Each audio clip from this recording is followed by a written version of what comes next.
جو غلطی کر نہیں سکتا وہ فرشتہ ہے، جو غلطی کر کے ڈٹ جائے وہ شیطان ہے، اور جو غلطی کر کے فوراً توبہ کر لے وہ انسان ہے۔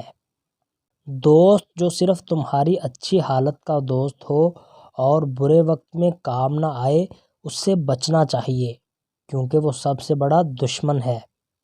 مخلوق سے ایسا معاملہ کرو جو ان سے تم اپنے حق میں پسند کرتے ہو۔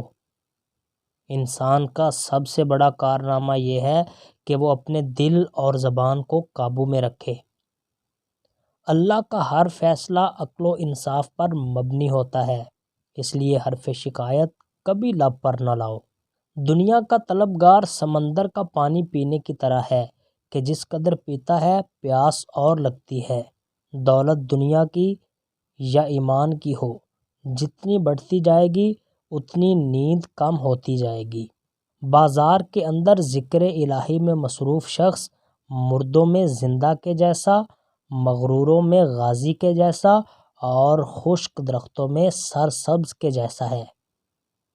بات کرنے میں نرمی اختیار کرو، کیونکہ الفاظ کی بنسبت لہجے کا اثر زیادہ پڑتا ہے۔